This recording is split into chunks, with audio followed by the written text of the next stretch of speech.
Welcome to the Lead Gen Leaders Podcast, connecting you to the leading minds in home improvement to discuss all things marketing and leadership. And now, your host, Kyle Powers. Welcome to the Lead Gen Leaders Podcast. I am your host, Kyle Powers, and I'm super excited for today's guest.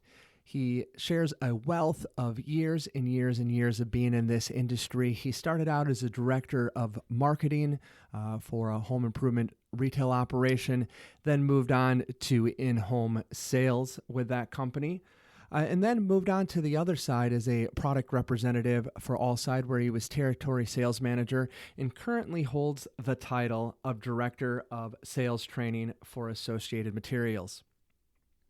Super excited to be able to talk to him today about just the basics of lead generation and what he's able to see with traveling the country and working with many different dealers at the basic things that people either get right or miss. So it is my pleasure to bring to you today, Andy Solomon. Hello, Andy. Hey, Kyle, how are you? I'm doing well. And yourself today? I'm great. Thanks for asking that. Yeah, great to have you on the show today, and really excited to talk to you because I think we're going to have a great conversation. When we talked on the phone the other day, you had brought up some very valuable points when it comes to, just basics in lead generation that, some companies have mastered and they've done really well, but some companies are definitely missing the mark on those basics, and it's really hurting their growth, and especially in times, like with the pandemic, when we have outside influences, if you don't have those basics down, it's really hard to exceed. So I'm, super excited to have you on the show to talk about those basics. And so, Andy, maybe tell the audience a little bit about yourself and kind of the ideas, the direction that you're coming from, those ideas from the background that you have. Yeah, sure. So 2007, I started in the remodeling industry working for a local remodeler in the Baltimore, Maryland area. And there was an entry-level management position. I was actually managing a field marketing team. They were actually working inside of local malls, working at kiosks, and I had about 11 kiosks. And from about 2007 to 2014, I worked there and actually worked my way up from that field marketing manager position all the way up to actually running that home improvement marketing department and doing some in-home sales as well. And then just due to, scheduling and wanted to do something a little bit, different, I moved on to manufacturing, working for Outside, which is a vertically integrated manufacturer of vinyl windows and siding. And I've been with Outside or Associated Materials ever since. In 2019, I actually took on the director of sales training role. So now I'm responsible for training all of the territory sales managers who are out there servicing contractors every day, trying to help them grow their business. So work very closely with contractors, seeing a lot of different marketing things work and fail, gotten to see a lot of different companies, who's doing it right, who's doing it wrong, and kind of some of the fundamental things that they've done to kind of separate themselves from those who are actually struggling to make it happen in the remodeling industry. Awesome. Yeah, that's great. You'll be able to get kind of a different look, very much like, myself or, Tony with consulting and getting a good look across the nation, at the things that are working and not. So what is, kind of the first thing, that first basic that you see, people doing right and also see a lot of people doing wrong? Yeah, I think, the first fundamental basic thing is the companies that view themselves as a brand and kind of have a set of core values, a look and feel to them that want to be, maybe viewed as a larger size company and grow into that, are the ones that kind of start laying some of the foundational elements to developing their marketing and their company's kind of look and feel. And the ones who don't seem to get it or don't seem to break free from being like a small to medium-sized company are the ones that don't have like a uniform look and feel. They don't have like a brand, so to speak. They don't have a message, and it's kind of discombobulated between all the different pieces of marketing that they use, if they even use pieces of marketing at all. Yeah, absolutely. That's a great point. Figuring out, who you are, what you represent, what that brand means, in the marketplace. And I was very blessed for the three, great companies that I worked for. They had that one down. They were all branded well. They had kind of their niche, so to say, that they stuck to. And I think that the biggest thing about that point is, when times get tough, like they were for a little bit until people made the shift, and some companies made a great shift and have done very well through the last couple of months. But is having that basic foundation, like you said, who are you? Who are you, and what do you represent, and how do you get that message out to the consumer? So yeah, that's a great first point. For the listeners, if you haven't figured out your brand, what that looks like, who you are, and your core fundamentals in your business, that's certainly something that you're going to want to figure out. And so what's the next thing that you see, Andy? Well, I see the next thing is then to kind of build off of that, and you take whatever message that you have, who you are, that look and that feel, and then you make that uniform across all of your different marketing outreaches or communications. And I think it really starts fundamentally with your website, and your website, having a website, a professional, modern looking website that speaks your brand, that has the look and feel of the company that you want to represent, that gives a good first impression to customers who visit that website is going to be really key. And having trust factors built into that website, making sure that your values are front and in the forefront, making sure that it speaks clearly what it is that you do and how you do it, and really kind of create some differentiation as to why a customer or homeowner would choose you. Because at the end of the day, that website is going to be your hub. Everything that you do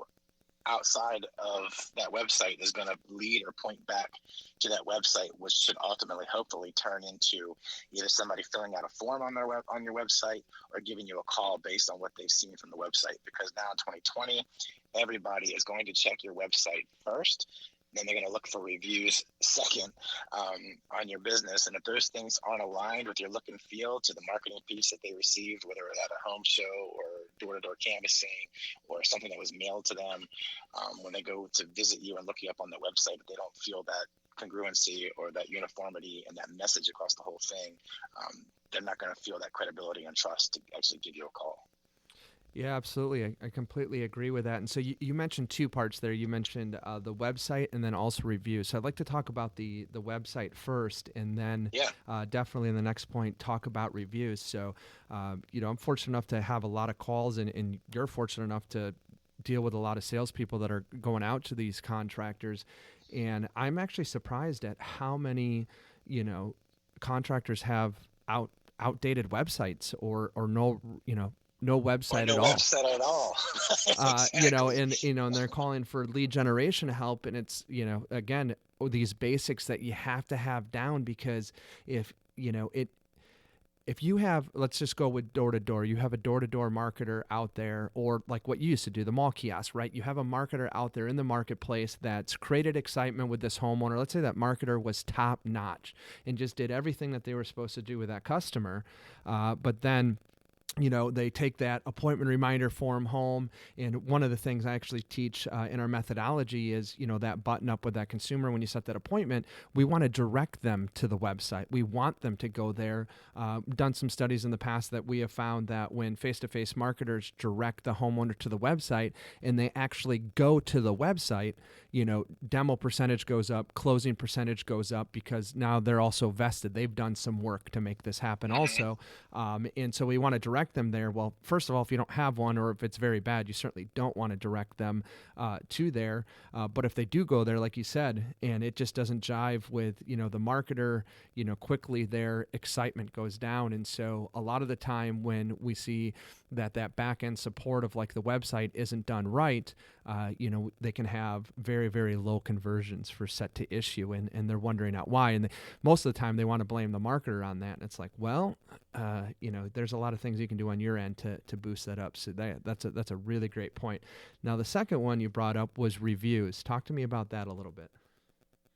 Yeah, so I'm just going to build off of that first point really quick, and then I'll go on to reviews because it kind of ties in together. But, the experience that you're creating for your prospects, your homeowners, the leads or appointments that you've had set, that begins with that first touch, whatever that touch is, right? And then that experience continues from there. So to your point, you're going to send them to your website. And then what's the impression that they get of your company based on that website? When I was selling in the home, this is 6 years ago, we pretty much at that time, our company, we maybe needed to do a little bit better of creating that experience. The technology or whatever wasn't as popular as it is now. But we basically, in that 2-hour window in the home selling, had to do everything within that 2-hour period. And that was kind of create that trust, create that relationship, and build that relationship, and then present the product, find the challenges, their pain points, and then, eventually, hopefully sign, a contract to do the work. Now, I think that you can start doing and building a lot of these trust factors and start doing a lot of this relationship building before you ever send your salesperson into the home. Absolutely. And a lot of that selling can happen on your website with like videos and different things like that. So the relationship building kind of starts on the website. And then the credibility piece, I remember walking into the home and having a printed list of, the homes that, that we've done around the neighborhood. Yeah, referral list.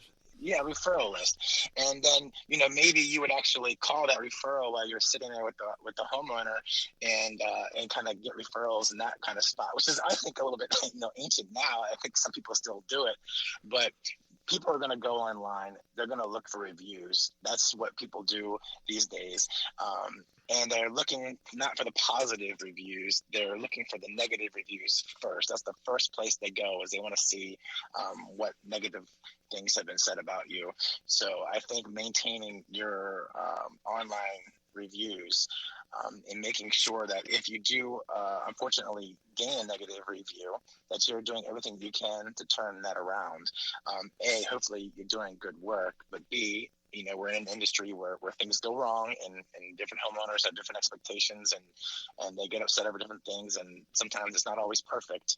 So how do you handle that situation? And then if it does make its way online, how do you kind of reach out to that homeowner, that customer, and try and make it right so that they can go back and maybe adjust or revise the bad review that they had left? And then the other key piece to that is, if they're not going to remove it, then it's making sure that you're being proactive with your reviews and have something built into the way that you're marketing. And maybe it's like after you complete the work, you're reaching out to homeowners, asking them how the work was, and if they had a great experience, to go ahead and share that review online.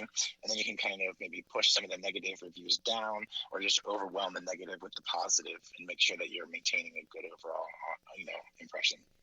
Yeah, again, some great points there on the reviews, and I was just talking with Tony last night, and we'd like to, a little sneak peek, we're actually going to try to put together a study that really shows on, reviews and what it looks like for different companies. In other words, maybe a small company that has no reviews, or maybe even on the bad side of reviews, how that affects, issue rate, closing percentage, and average sale in the job, to companies that, have a lot of reviews and things. And, for the listeners, if you go to, Window Depot Cleveland, which is Tony's retail business, one of the things that we've worked very hard on is that review side of the business through our brand ambassador program. And you will see, for a small retail business, he has hundreds and hundreds and hundreds of 5-star reviews. And we're starting to get recordings now from people that, call in, because obviously, like most call centers, those calls can be recorded, so we can, look back and make sure that the marketers and call center agents are doing what they're supposed to be doing.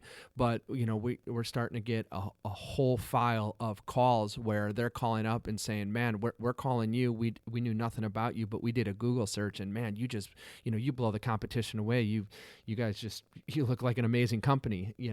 We found you because of that. That's why we're calling you. So that's just the power of what, some great reviews, can do. And there's a lot of different ways, to get reviews. We have a system that, a little sneak peek again for the listeners, we're going to be hopefully recording here very quick on our brand ambassador program and how to do that. But, for some of you guys that are out there that are maybe, how do we do this website? How do we get reviews? How do we do these things? There's some great, industry standard companies that can help you, build those websites that, and bring them up modern, and that can, help you figure out how to do, reviews and referrals. And we're one of those companies. We'd love to help you on the review and referral sides, but there's others out there that'll do good work for you. So it's not something that you have to be the expert in, but it is certainly something that you have to put some focus to and create those processes, like you said, Andy. So yeah, reviews, big thing. I mean, if you're going into a home, you got a canvasser that goes out and knocks on a door, and then they look at your website and it's old and outdated, and you have 2 reviews. Probably not a good chance, that appointment is going to happen. So, well, that's the kicker. A lot of the review sites now, they allow the company to respond to bad reviews. So, in the least, you want to respond and do something to kind of help, kind of smooth that over for the next visitor who comes and reads that review, to see at least that the company cares and is active and has reached out and tried to make it right. But where I see a lot of companies go wrong is they don't even pay attention to the reviews, right? So we know that, I forget the saying or whatever, but, an unsatisfied customer is going to tell 10 of their friends, where a satisfied customer might only tell 1, right? So right. A lot of people only go online when they want to leave a bad review. I think culture is changing to where people are more proactive and leaving positive, but a lot of times if you make somebody upset, they're going to go online and leave a bad review. And if you're not paying attention to that, if you're not responding to it, and like you said, they look up your company and all you have is 2 or 3 bad reviews, they're not even going to call you. You're not even going to know the amount of business that you're missing out on because you've never received the call. Yeah, and unfortunately, the bad reviews, you need to do nothing extra to get that one left. But usually with a good review, you have to have some type of, very rarely do you go out and do the work, say nothing about reviews to the customer, and they leave you a review. That's extremely rare. But if you're in front of them, for example, with the brand ambassador program or some of these other programs out there to get reviews, you're able to go ahead and get those reviews and stimulate that, for that person to come on there. And even still, when you do a good job and you stay in front of them, you still have some people that don't leave the review, not because they don't want to, it's just they're busy and, they don't see how it benefits them. So there's a lot of ways that we help stimulate that law of reciprocity to get them to want to leave a review for us. So yeah, that's huge. So a little recap so far, we've talked about, very basically figuring out who you are, what you are as your brand, how you're going to come to marketplace, as a marketing and sales organization. And then once you've figured that out, how to create, at least, as the smallest part, getting a decent up-to-date website, and then starting to build your reviews also that go hand in hand with that website. And what would you say is kind of the next, basic step for a company to take to get their marketing in line? I think kind of the next thing is kind of starting to put the outreach out there. And, this is going to be, for me, I believe that you kind of think of it like a target as kind of inward out marketing. I think if you have a brick and mortar place of business, you want to start building your brand reputation in your local market, starting from the next street over from your business and working your way outward. If your business is your home, then it's, owning your neighborhood and then expanding outward from there, utilizing just some ground boots on the floor kind of grassroots marketing efforts as far as, direct mail. You have every door direct mail from the post office. I believe they're still offering that service. You have something as basic as putting a job sign out front, and then doing 10 up, 10 down knocking. If that's just you yourself as the owner of the company, knock on those 10 doors up and 10 doors down from the house that you're doing the work on. Put the job sign out in the street. Invest in some flyers. Put them on the door. If you can do direct mail marketing to that neighborhood, then I suggest you do that. And then, also make sure you're building up your social profiles, and this kind of a little bit of everything works. So just investing in a little bit of everything and kind of building from the in to the out as far as, your marketing. I think owning your local market and building a brand reputation in your local market, and then kind of building off referral business from that, local market domination, I guess we'll use that word for lack of a better word, that can really help propel your business, because we know referrals and then previous customers, those leads that come from those are going to have a much higher closing percentage. Yeah, absolutely. And listeners to this podcast, what Andy just said right there, we're going to break it down just a little bit for you more, but that is gold, though. And I'm actually working with a client right now that is just starting out the business. Has been successful in other home improvement adventures, and is recently starting a new business. And this very ground floor, brand new business, and they got the website. The first marketing position they hired for is a brand ambassador position. So someone that can visit those current jobs and past jobs to get reviews and referrals, do exactly what you said, the 10 up, 10 down. Well, at this time, they don't have enough, install jobs to do that repeatedly. And so he's actually going to canvas a little bit more than just the 10 doors. But they're also direct mailing just before the install, during the install, and then one time after the install, marketing pieces to like the 200 homes that border that job. And that's going to be the territory that he will knock. So you want to talk about, for very low, cost, the impact that just what they did right there, can have. And you can even dial it back. Like you said, maybe it's the owner that's just starting out and doesn't necessarily have the funds to bring a marketer on, is the one doing that, and that's, very simple. We can show you how to do, that repeat referral brand ambassador type stuff, and do those 10 doors and be very, very effective with it. I know of companies that are doing over $1 million a year with just a single marketer running that brand ambassador program. And look, sorry, I don't mean to. Yeah, no, go ahead. I just think this is maybe a separate conversation, but this is kind of like the trap that I see the smaller companies get into and they can't break free, because they haven't done some of this foundational stuff, like figuring out who they are, what their brand is, and how they want to be perceived in the market, because they haven't invested. And you have things like Squarespace and I forget the other one, Wix. These are like low cost, $25 a month. So this gets you a nice looking website. Anybody can get something up and running. But the issue that these companies have is because they have not given that premium kind of look and feel to their company and that experience, that they are forced to charge less for their jobs because they don't have much to compete on except for their price. And the trap that they fall into is because they're not really great salespeople. They haven't done a great job of building this premium look and feel into their company that would warrant a higher maybe ticket price, because people feel comfortable about the work they're going to get. They're showing up to the appointment looking like they just came off the job site. They don't have truck signs. They don't look professional. They have to win based on price. And because of that, they don't have the money to invest to do what's necessary to bring on that brand marketer, or to invest in outsourcing their referral or review strategy, and they just end up not growing and end up living paycheck to paycheck. And I think vicious cycle.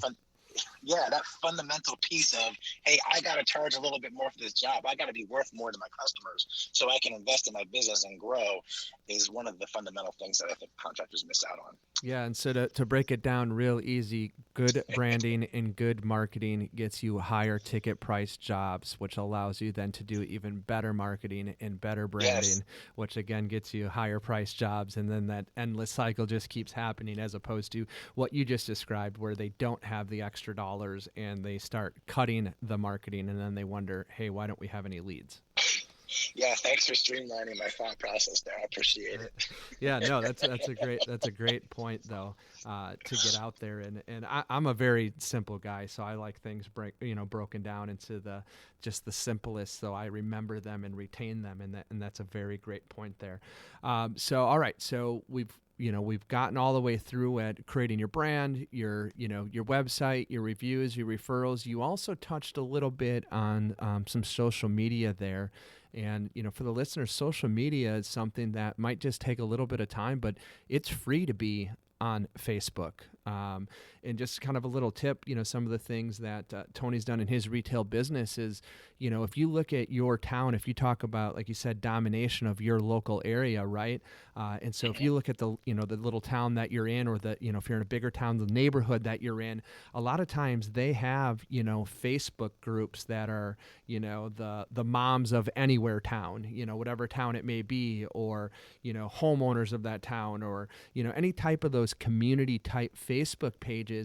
And you can do fun little things, of just, hey, guess what area our next job in is, or, hey, guess what, how many people attended, the festival in our town last year, and get a $25 Visa gift card for, for lunch for you or something, just to stimulate some of that marketing. And that's really free. I mean, obviously, if you give some type of gift away, to them, there's a little bit of cost there, but you can, there's threads that have hundreds and hundreds of comments on them that are completely free, and you want to talk about what that does for dominating your local market space, and again, it's free. It's I free. love that. It just takes a little time. Yeah.